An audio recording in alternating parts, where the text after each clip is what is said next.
All right, recording. Perfect. Hi, everyone. I'm so excited to see you all this evening. My name is Valerie Gettings. I'm the NMSA International President for 2019-2020. I'm very excited because tonight we have an incredible speaker for all of you. We have our NMSA Executive Director, Stepanie Fogelson, with us to teach us all about how to hack contracts. Stepanie Fogelson brings nearly 20 years of business acumen to the NMSA. Her background is in new market entry, revenue development, and business strategy in several market sectors, including naturopathic medicine.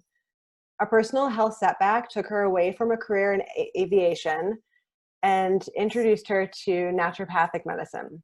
This medicine saved her life and gave her an opportunity to successfully have a family. Taking on the role of executive director for the NMSA is a passion-driven mission for her. She is driven by the opportunity to continue to discover and connect opportunities to students in accredited naturopathic medical schools across the US and Canada. She also worked for Cancer Treatment Centers of America and had her own fitness business for a while. I'm very excited tonight because I've learned so much in the past 2 years from Stepanie. She is definitely the beauty and brains behind the NMSA and has created so much success for the NMSA. And because of her and her work, we definitely have very strong relationships with our sponsors today. And another reason why I asked her to do this incredible webinar is because I've learned so much from her about contracts and how to negotiate contracts. And watching her negotiate contracts is absolutely amazing to me. It's like she's just incredible. So I'm so happy to share all of those skills with you tonight. So I introduce you to Stepanie Fogelson. Valerie, you're so kind. Thank you. I just get to protect my people, and you all are my people. So I love to have this opportunity to kind of talk through a really, really dry topic. It's so critical, and over the years, I've learned these like pearls, either by accident or major mistakes or near misses. And I was excited to do this just because there's just been things that people have said to me in passing that saved me thousands and thousands of dollars.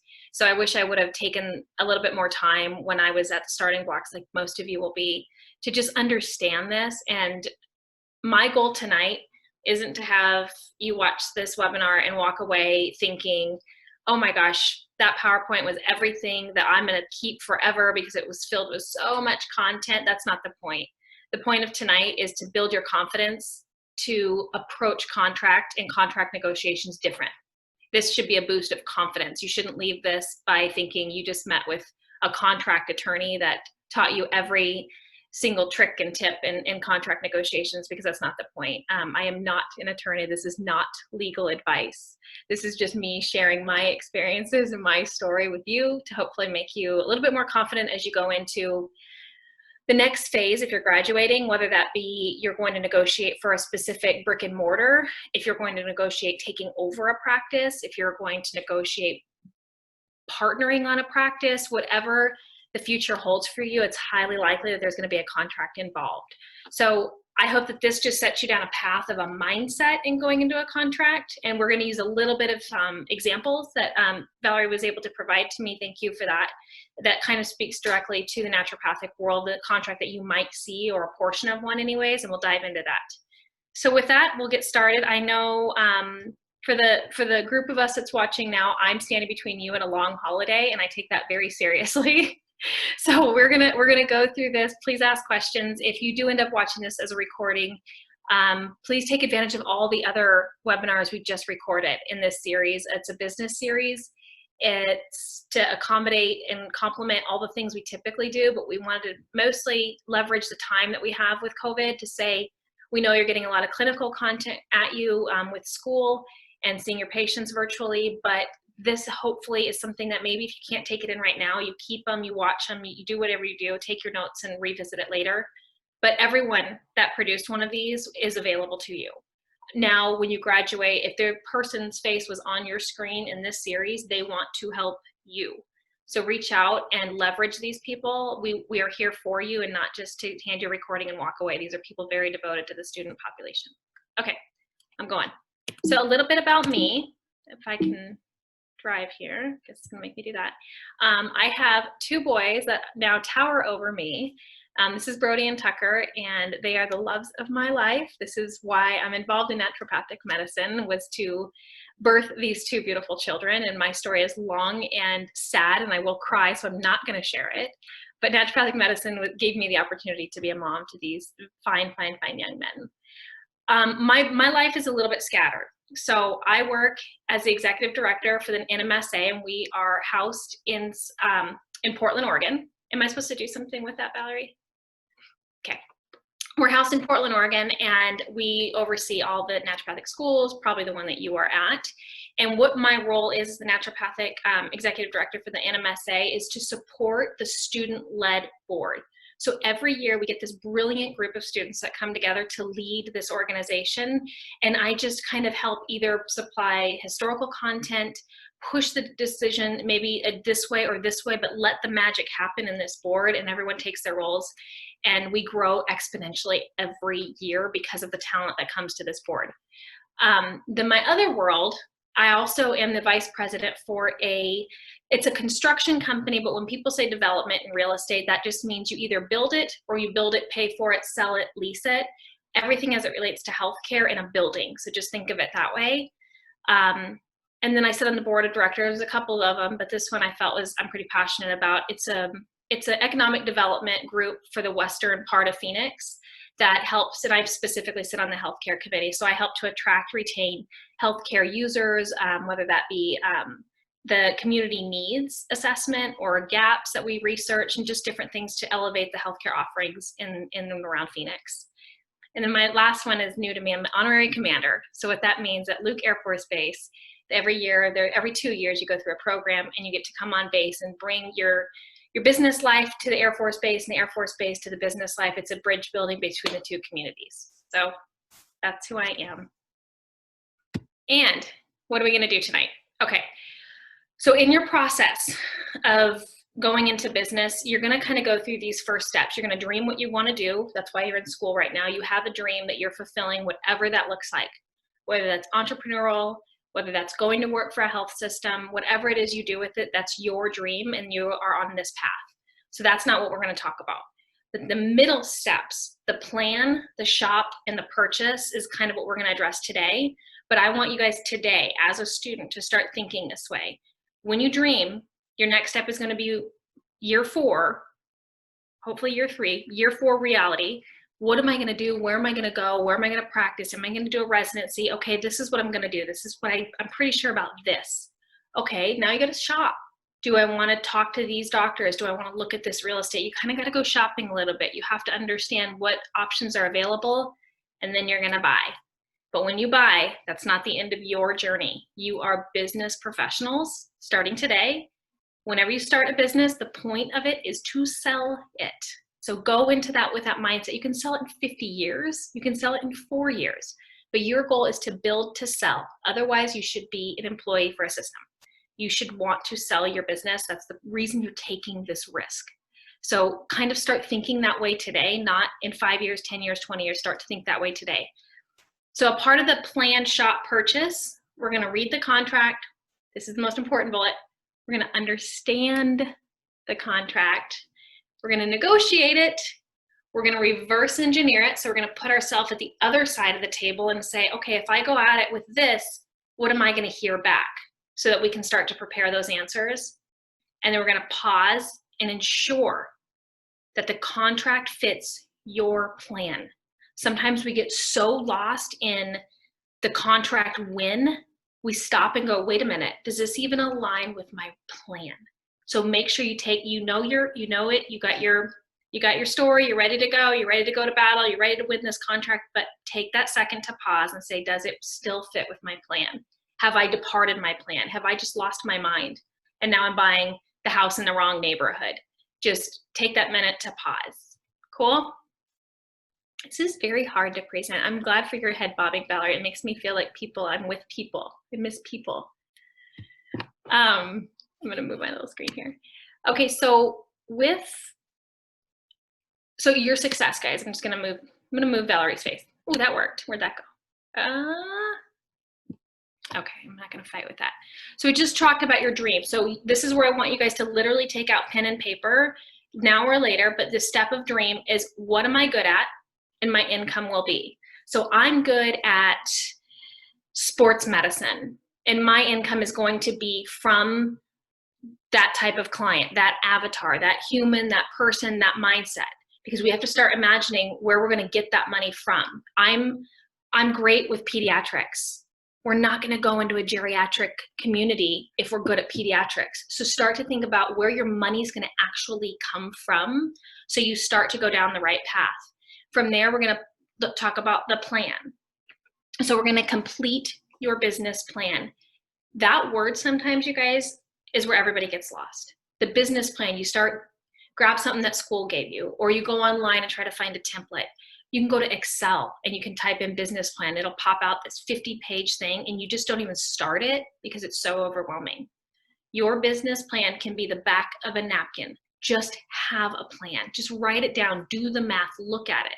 Just do something so you have an understanding, and make sure that the financials are realistic. You're not opening on day one, seeing 76 patients, and your net income for month one is $4 million, okay? Let's make sure the numbers make sense, they're real. So when you go to shop, you're looking for the right place, or the right opportunity, or the right partner, all those good things. And then it's time to buy. You're gonna go to that cash register, you're gonna sign that contract, you're gonna do the thing, and you're gonna make sure it's in the right place. It's at the right time. It's the right price. It offers you the exposure, and it increases your opportunities, whether it's a lot more patients, a better street corner, next to the most popular coffee shop. It's not just an expense, and we're gonna go into that in a little bit. Cool? Fire hose? Okay, location. Those little emojis help my soul, thank you. People. So location. So you guys, when you start to think about, and this is going to kind of go more into the conversation about buying a place, leasing a place. This is more of a mindset, not necessarily the contract that you're going to sign in a partnership agreement, but it can. So I'm trying to make this broad, but make it make sense. So location, you're going to think about outsmarting the expense. So when you make your napkin business plan, you're not just going, nope, that's just what rent is. Rent is $4,000, period. You're going, well, wait a minute. How can I make that not just an expense? How can that also fit into maybe my marketing opportunity? I can spend $5,000 because I don't have to spend that extra $1,000 in search engine optimization, because the location is going to drive me more business. It's right next door to a very complimentary something. So start to think about how that expense can be leveraged for some other benefit, and do the math. So a part of that, I'm going to open my practice. I'm going to lease that 2,000 square feet right next to Starbucks. Okay. And there's a chiropractor down the street, and there's an MD that sees peds also that maybe I can compliment. I should probably call him or her and say, can we be friends? Are you friendly to what I could do for your patients? No, go away, never call back, you're crazy. Probably gonna chalk that one off as not the best referral opportunity. Or can we have coffee? Maybe I help compliment your patients and we work in tandem at some level? Oh my gosh, I would love to talk to you. So start to think about those things, and you guys can make those phone calls before you ever sign the contract. It's just like buying a house. Go knock on the neighbors' doors. Drive down the street at different times of the day. See what Saturday night is like versus Sunday morning.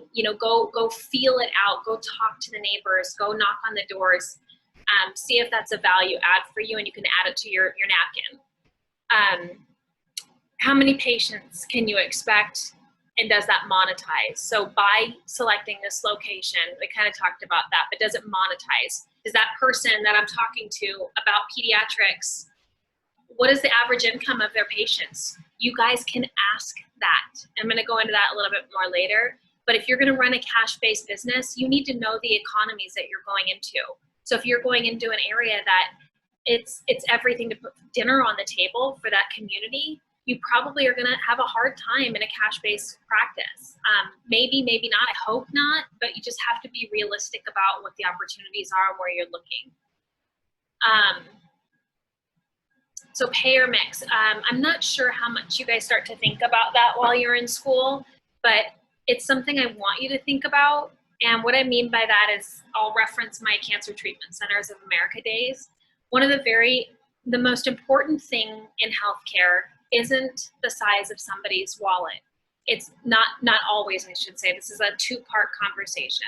So if you're thinking you're going to go into practice and you are going to accept insurance policies, you kind of need to decide that ahead of time and do your research there. You need to understand if you're going to have a cash-based practice, an insurance-heavy practice, a blend, and what would that blend look like? Why do you care? I can go and open up a insurance-driven practice in my town, right? And my town is, here's where all the rich people live, is right here. I don't care how much money they have in their wallet. I care what insurance card is in their wallet. So if there's a practice that's right next to the power plant, which has phenomenal coverage, you might want to think about might be your better place, is closer to populations where the insurance payer makes the most sense. You're seeing, if you want to treat military professionals, where is TRICARE? Where can you find those payers? So just understanding your patient population and then looking for those opportunities, whether it be in cash, insurance, or both, just know them before you go into the contract negotiations. And does this location assist in my building practice? And what I mean by that is kind of that referral partnership and or exposure. Ideally, you get both. Be very selfish. And then understand how much it actually costs. This is the most important bullet we're going to talk to probably here in a second. Okay, this is the most underutilized thing in the business community. Every city across America, I believe Canada would have the same. I'm so sorry, I don't know that answer. Every city has an economic development team. What the heck does that mean? That means every city has a staff, usually an economic developer, maybe an analyst and something else on their team. And their job is to attract business into their city. That's their whole job. Attract and retain business so that there's sales income, there's quality of life, and all those metrics that their city council demands that they have.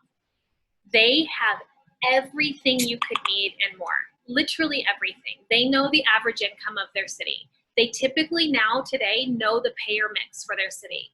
They know what city incentives exist. That means, hey, we need to land a doctor in our town. There's a town here outside of Phoenix that would do a lot to have a doctor come into their community. What does that mean? Sometimes they own their own real estate, you guys.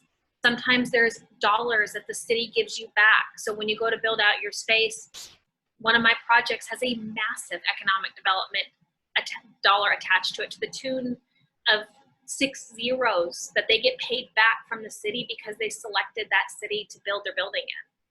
That's a big conversation, but you guys, there's incentives everywhere. Take advantage of them, call them. Call them, they will give you everything and they have nothing to lose. Or I like economic development people because they have a lot more data. The Chamber of Commerce is, which most people are very familiar with. Some cities and towns, they're great. Some a total time suck and waste of time. You're gonna kind of have to follow your gut on that one. But the econ teams and or regional econ teams, message me if you want more information on what that means. Those people have everything you would want about a certain area. My favorite acronym in the world is KISS. We are gonna keep this crazy, crazy, crazy simple. So my KISS acronym is Keep It Stupid Simple. So when we look at our contracts and we go down the path of what we're doing, that's why I'm referencing like the napkin stuff. If it's simple enough, you can understand it. If you can understand it, you can negotiate it. If you negotiate it, you're going to end up in a better place. So our goal in this whole process is to keep it crazy simple. Okay, ready to get bored? Are you ready? Lots of words? we're going to break this down in the best way I could think to do this. And what Valerie shared with me that was the most helpful to her over this last year and a half has been the actual live moment of the negotiating of a contract. So what does that mean? We as the NMSA are going to make some deal with someone for something, and we have either an MOU, which is a memorandum of understanding, or we have an actual contract that we're about to sign. And we look at it, and we're gonna do the process that we're about to do now. We pause, we write, we share. So I'm using this as an example because I want to kind of go through it like how it feels live, so you guys would get a bit of that, because she said that was so helpful. So one of the things before I go to the right side of the screen, we're going to chat about is kind of breaking down the contract. So don't look at this document. First paragraph, you read it, feeling pretty good about yourself. You know your name. You know how you're being referred to in the contract. By the third paragraph, like, it's just words. And there's like thereon and temporal placement. And there's like super crazy words just like in there. And you're like, I don't even know what page I'm on. And then you get to the end of it, you're so overwhelmed you just sign the dang thing. We're not going to do that. So these are our filters. We have 4 filters. What am I obligating myself to? What rights am I foregoing in this contract? If I sign this, what am I giving away? How heavily is this weighed in the other side of the table's favor? It should feel uncomfortable on both sides always. That's 101 of contract negotiations. Everyone leaves uncomfortable. That's when you know you made a good deal. Don't be afraid of that. You shouldn't, if they leave and they're like, sweet, we're in a bad place. You done sold the farm or something. I don't know what you did. And then does the contract actually match my business plan? So that stop and reflect moment again. So the boring stuff. I'm going to read to you all tonight. So we're going to pretend like this is the contract that you're going through, and this is how I want your brain to work. Even though you're all incredibly brilliant, this is how I want you to think. Doctor Primary Care is a practice of naturopathic medicine at blah, blah, blah clinic and wish to obtain the services of a qualified naturopathic doctor and his tenant in this location practice. I want you to stop. And on your piece of paper, on your contract that you printed out, you're going to mark up whatever, what did that just say? That just said, okay, I'm responsible for this practice if I sign this piece of paper. Got it. Next paragraph. The tenant is licensed as a naturopathic doctor and is willing to work the clinic as a tenant upon the terms and conditions hereinafter stipulated.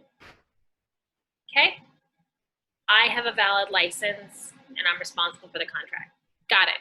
See what I mean? Like, I want you to do that in your brain from the first paragraph on, because the next paragraph, you know, the further you go, the more heavy they get. So next paragraph. Now, I am going to skip into stuff that we care about. The parties hereon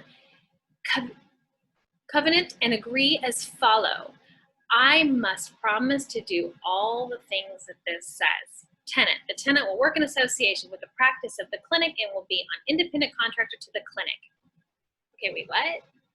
I'm going to be an independent contractor to the clinic. What does that mean? That means I'm paid like a contractor. So what if you haven't looked up 1099 rights, do it. It's important. I'm going to be paid like a contractor. What does that mean? It means I'm project based. I can't be scheduled. I have to pay my own taxes. You have to know what those things mean if they're saying those things to you. Next sentence. The tenant is neither a business partner with the clinic nor an employee of the clinic. Okay, whatever I'm about to sign is on my own, and no one else is responsible for anything I sign. It is on me. As an independent contractor, the tenant is responsible for the payment of his or her own income taxes, pensions. That makes sense. It's a 1099. Cool. Keep going. I lost my place here. Furthermore, it is hereby express. I'm sorry, you guys. I did not put my glasses on. My screen. I'm going to go to the next sentence because I can't see on that one.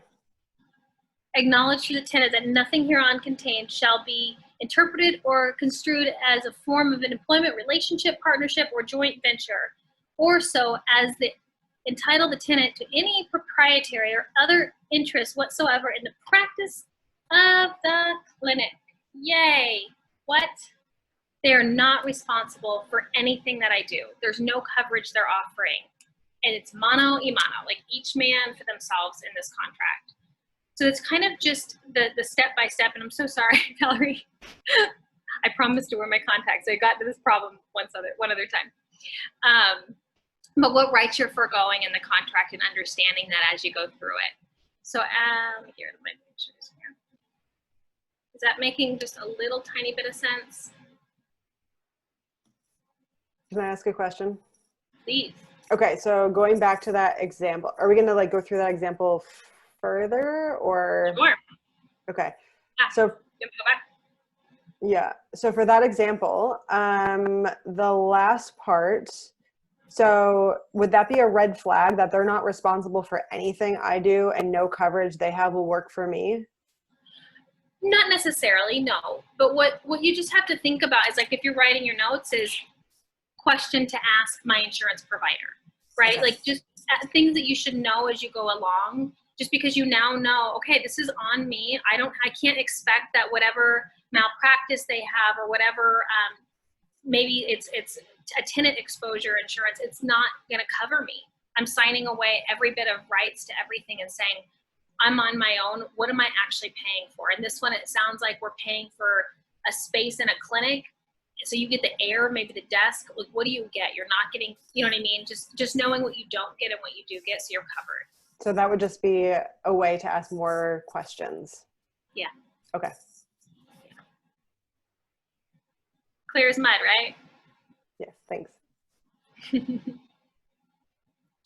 Valerie, would you like to read to us? I don't want to read another one. Costs of office assistance. The tenant hereby acknowledges and agrees that the clinic shall only be responsible for the wages to employ one full day office assistant, lead hand. So I put it in, what did you hear when you read that? They're only responsible for the wages for the office assistant. Mm-hmm. And so, like, totally. So, right. So they're just saying, we're going to give you one human. So the next natural question could be, well, does that contract include the use of the office assistant? Like, what does that include then? What do I have access to? And keep going. It'll make a little bit more sense.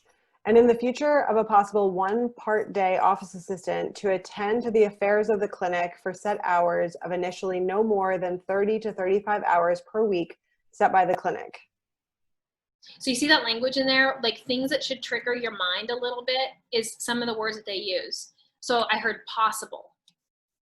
I heard future resource. Okay. Do I get a vote in what is possible and what is future? Will my cost increase if you decide to hire somebody else? Like, those loose language words are typically in someone else's favor. So we have to be really careful and just ask the questions to be either an amendment to or something we discuss further. And remember, this is not legal jargon. This is just for the basis of understanding what to ask. Okay, carry on. This number will grow as the company grows. And what are the growth metrics, right? So yeah. What do you mean by the company grows? Like, does that mean in patients? Does that mean in revenue? Does that mean in staff? Like, what does growth mean? Does that make sense? Yeah. Yeah. Okay. One more and we'll keep moving. Coverage for additional days will also be a possibility at the agreement of both the clinic and the tenant. Mm-hmm. What did that say to you? That there's possible coverage. Mm-hmm. See, it's also not clear if there are other people at the clinic and like what I would get in this contract or what the clinic, like, it's not really clear. Mm-hmm. And right. And so some of the questions, so anytime it's like, that's not clear, that's when we write, right? Okay. So like Valerie just brought up some great questions. So like, what does that mean? How is that voting conducted then? Is there a long-standing majority share? Or is my vote going to count? Like, just start to say, like, if that's not clear, what would I need to know to make it clear so that we can make good decisions? And then let's do this last little part. Coverage for any other times worked by the tenant will be the financial responsibility of the tenant for his portion of the office assistant's work and the details and terms regarding the services to be provided will be determined by the clinic. Huh? Right? Okay, so you're like, wait a minute. My logical brain would say that if I ask this person to work another day a week or overtime, that I have to pay that. How does that work? Do I employ them separately because I'm a 1099, so I'm running my own business inside this business? So now do I then pay that person? How will the staff wages be managed? Like, what if they say, yeah, we pay this person $15 an hour, but if you want them for overtime, we have them contracted at $45 an hour. Have at it. You know, just ask the questions. It's unlikely, it's fine, and it will work out, but just ask the questions. And then let's just say, like, you decide, you guys will know this, that your office assistant is a very, very, very intimate partner in your practice. That person might not be right for you. You might say, you know I'm just going to set up my shop over here on this side. And there's only one welcome desk, but it doesn't work for me. And that human is not the human that I would have chosen. So I'm going to bring in my own human. Can I do that? Or will they say, no, this is one-stop shop. This is who it is. And that's your staff. So if you sign on to this, that's the first person every one of your patients is going to see. And that's what it is. And it could be great. It could be exactly what you want. You could say, I want nothing to do with a front desk person or support staff. It's not my forte. I'm so glad they're going to manage it. I can just come in, see, you know what I mean? But just kind of just ask the questions so you just know. And last but not least, Valerie, please. Biller for insurance claims. Tenant will be providing billing services if she or he chooses to utilize them at a cost of 7% of reimbursement of claims. What is the full scope of services for the 7% fee? Yeah, so when I read that, tenant will be provided billing services. So I'm going to get the person, they're going to fill out the paperwork, they're going to send it in, they're going to get it back, they're going to dump it into an account, and I'm going to say, thank you, minus 7%, right? That's what we would typically think that means.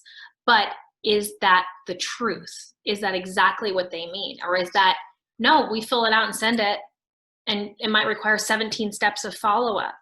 And if you don't get it back, you don't get it back because 0%, $0 can have any percent on it. It doesn't matter. It's $0. So just understanding, especially as it comes to money, like what exactly does that mean? And what is your claim history? Like how well have they done in the past? If I'm going to pay 7% for something, I want to know how effective it is, because that's how you're going to eat, right? You're a 1099. That's your money. And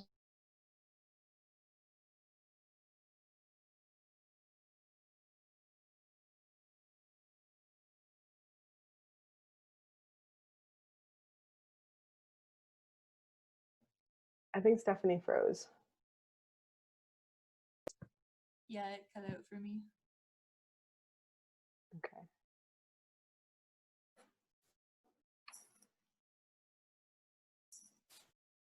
Hopefully she'll be back in a second.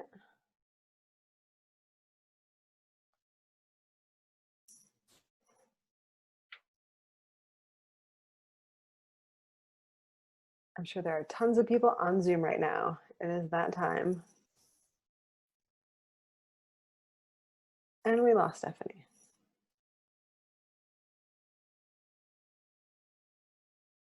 She'll be back. Yeah, if there are any questions that people have, you can ask them at any time as well.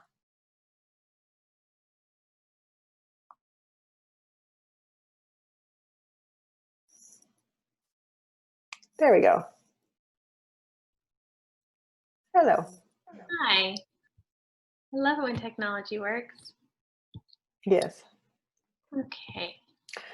So something that you did kind of talk about, the billing for the insurance claims, something that you mentioned to me that I wanted to share with the group that I thought was really helpful was asking if the business, this is like for a business that you're either interested in buying or you're interested in working for, like asking them if they have any outstanding claims or any kind of like lawsuits as well. I know it's kind of like a different topic, but just knowing the health of the business that you're going to be working for is really important. It's wildly important. It's just the same that you would do if you're going to go work for an institution. You want to work for somebody that has a great brand reputation. If they've ever been involved in something that you wouldn't align yourself with, you know that as a consumer. But if you go into a private practice, you wouldn't know those things. So you do need to ask. You need to ask, has there been any, have you had any negative headlines? Have you had any safety problems? Like, what if there's been a bunch of safety problems in their parking lot that you need to know about before you walk to your car alone at night? Like, there's just, you just got to understand kind of what you're walking into and understand what the deal is. But I'm just going to go back to the left side. Sorry, I dropped off there. I don't know what happened. Yep, but you don't know what your future will hold. So even though you think, you guys, I'm just a student. I just got out of school. I'm just going to go and join this practice. I'm going to sign whatever they give me to sign because I need to start making money. That's fine. That's totally fine. And that's totally normal. But you don't know what your future holds. And most of you will find great success. And you just want to know, start thinking in that line of like, I don't want to ask those questions later. And now I can't leave this practice for 5 years because I signed a non-compete that locks me up for 50-mile radius. You know what I mean? Like, you just don't know. So be brave, be bold. It's not impolite to demand understanding ever. Think about your delivery. Contracts are uncomfortable sometimes, but just, it's not rude. Just to say, I still don't understand. Could you say it to me one more time? I'll get it eventually. And expect it to go back and forth.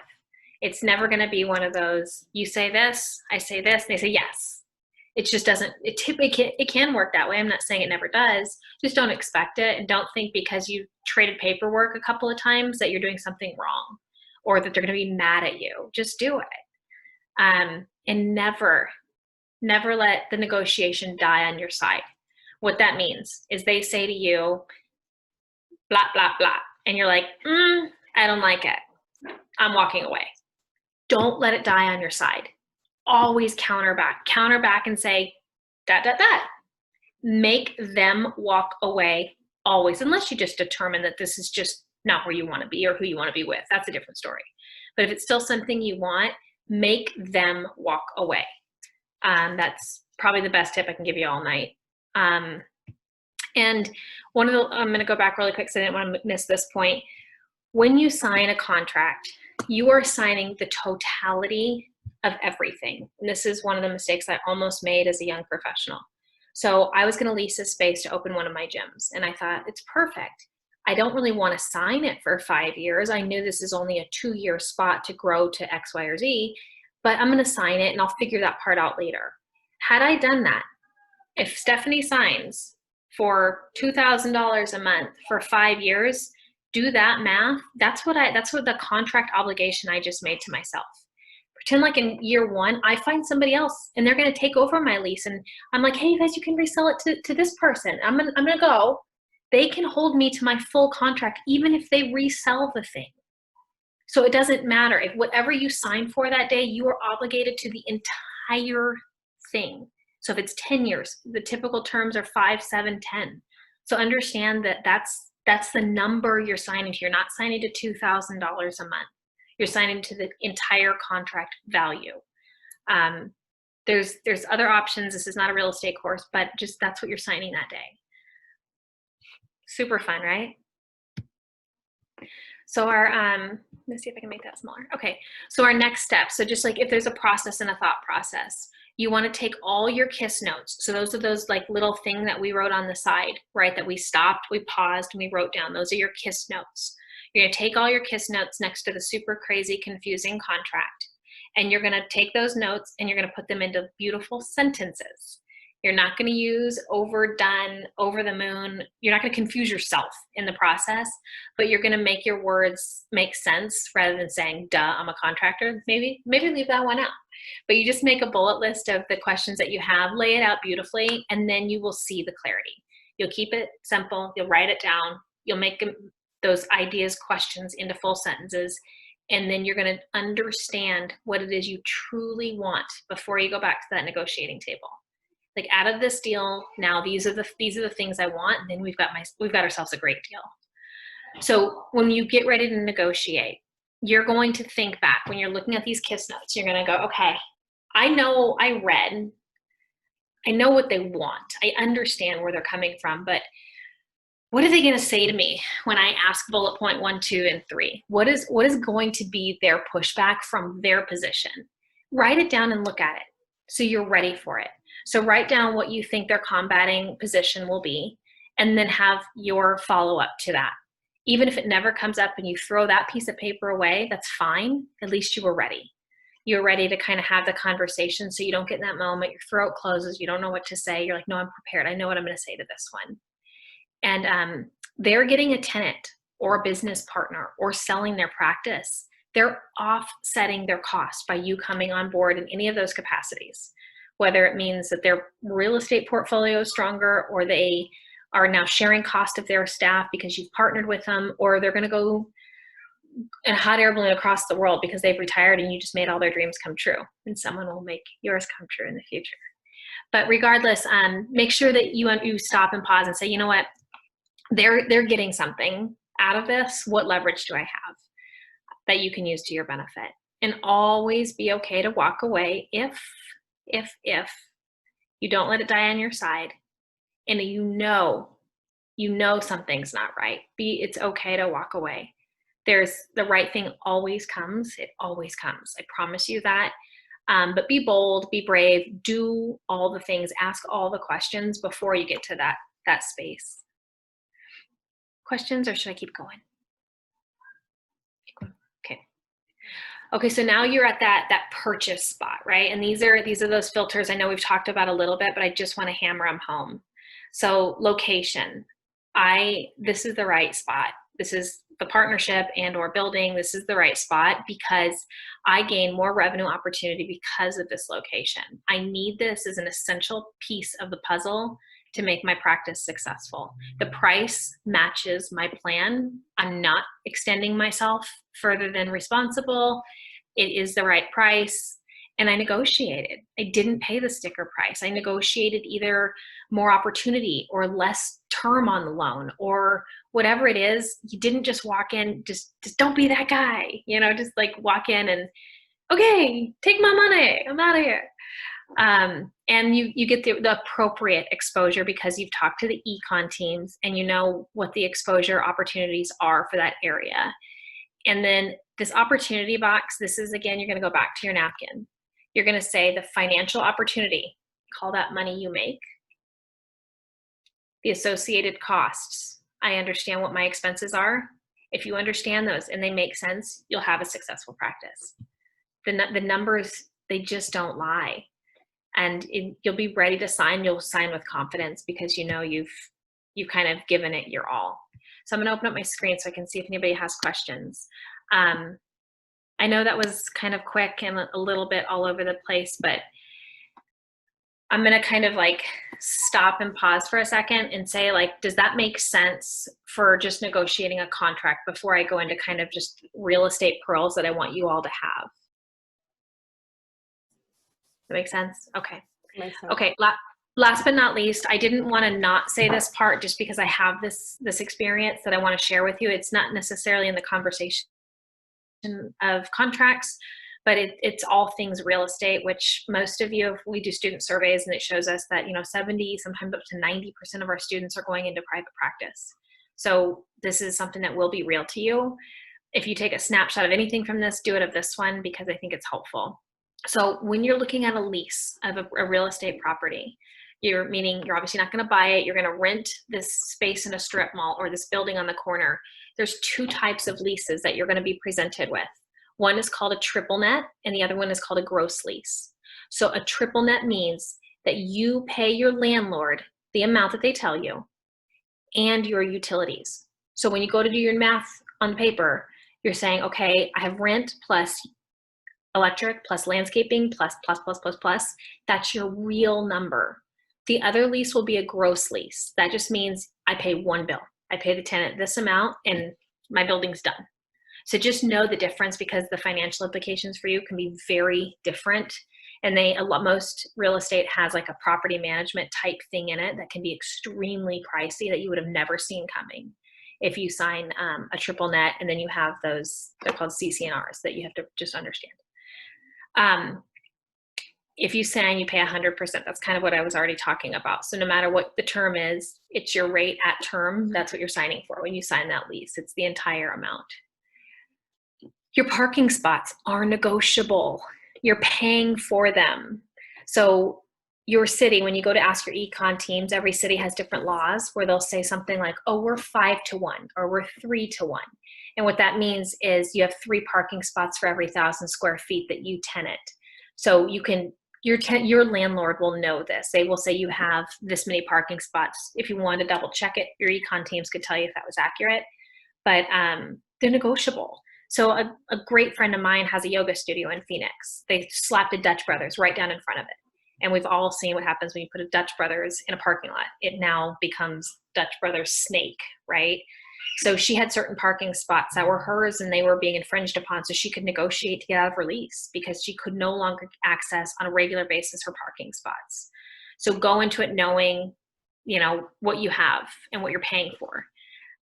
You can have first right of refusal in your complex. So if you're coming into a complex and you're the first one in there, you can sign in your agreement that you want them to give you anything anywhere close to, as it relates to wellness, healthcare, medicine. You want first right of refusal. You are there first. So if somebody from an online program wants to open naturaldoctor.com next door to you, they can't without your permission, and you can create and kind of control your space, and you have the opportunity to do that.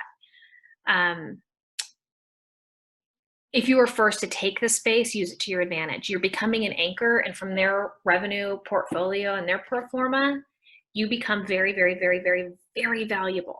There's a downside to that, being that you can't count on any other traffic to help you build your practice because you're the first one in, and you always have to look at things as worst case scenario. What if nothing opens next to you? You know, sometimes the best laid plans are garbage. Look at COVID. Look at how many people couldn't open their business that had full intentions of. So just leverage if you're the first one in big time. Negotiate 6 months free rent on the front end. Really negotiate hard because that changes their whole portfolio if they have a tenant. Subletting is a good way to get started in a new area.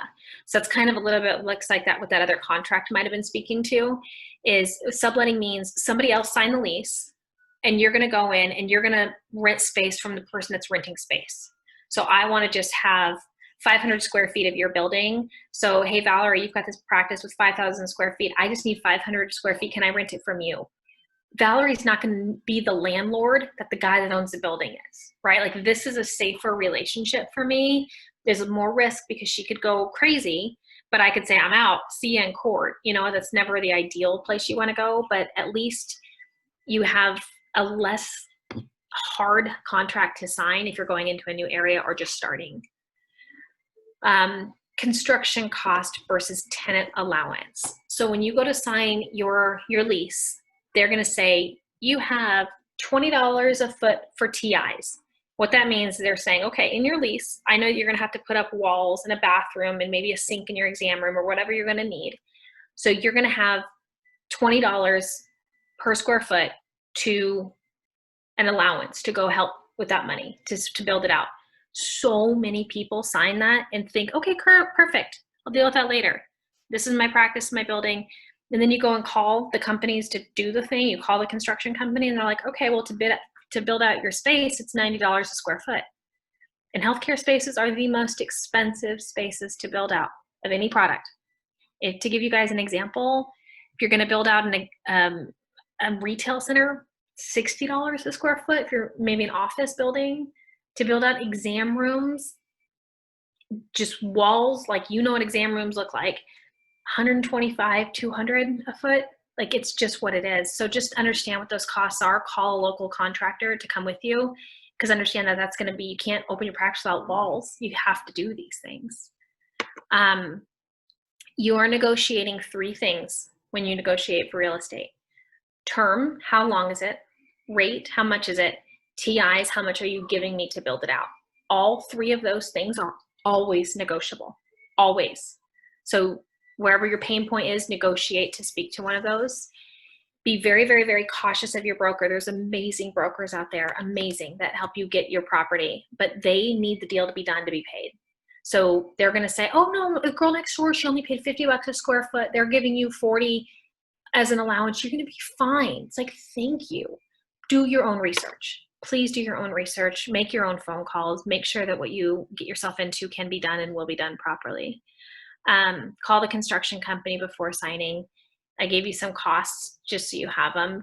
Construction costs are $60 to $200 depending on what you're doing per foot. Do the math on that. It gets big fast.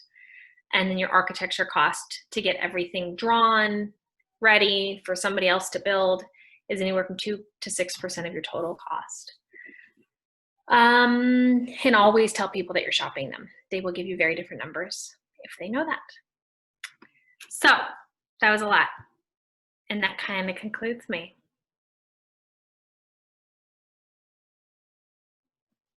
Thank you so much, Stephanie. That was so, so helpful in figuring out contracts. Now we can take questions. Does anyone have any questions? I have one question. Stephanie, Go ahead, Erica. Oh, sorry.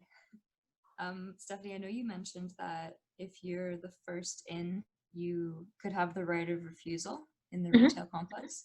If you're not the first in, is it possibly good to know if anyone else in the complex has that right of refusal? My best.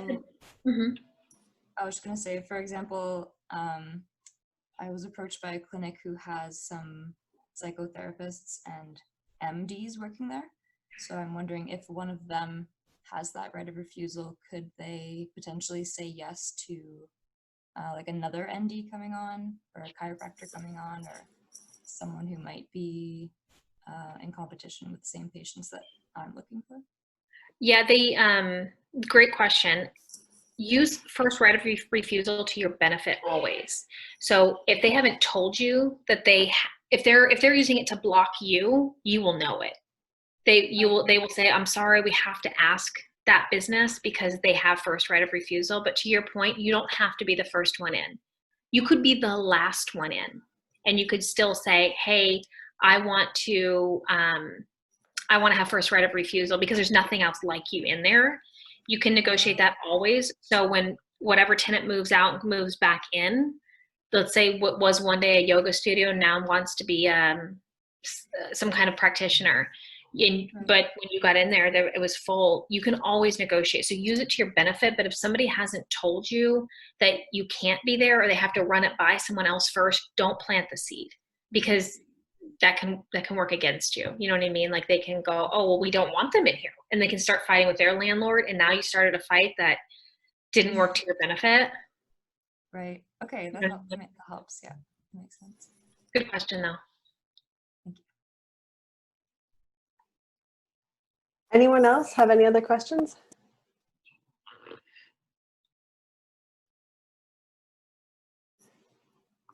I have a question, or I would like, Stephanie, for you to address something that you helped me with that I found super duper helpful.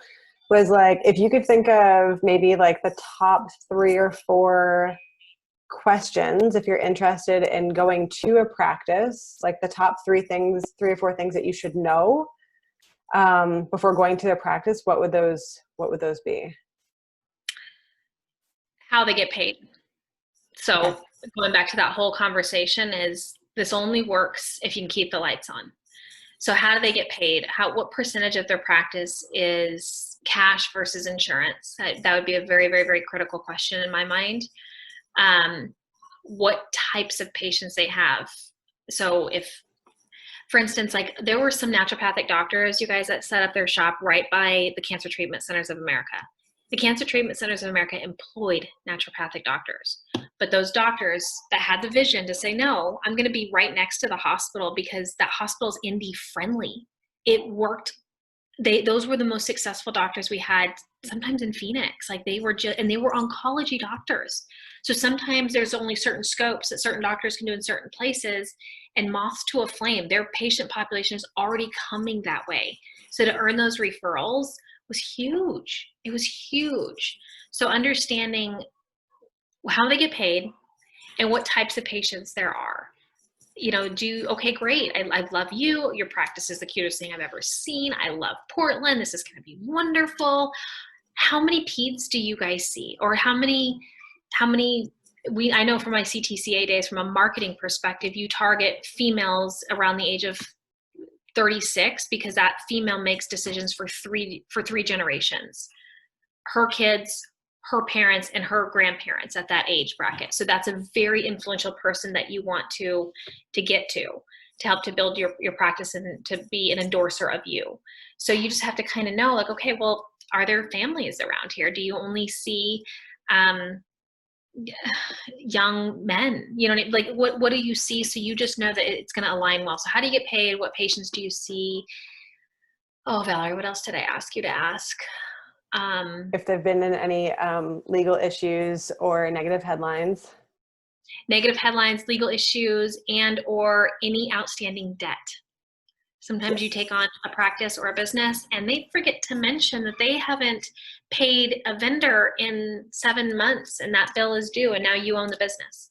So what are the outstanding debts? Understanding those.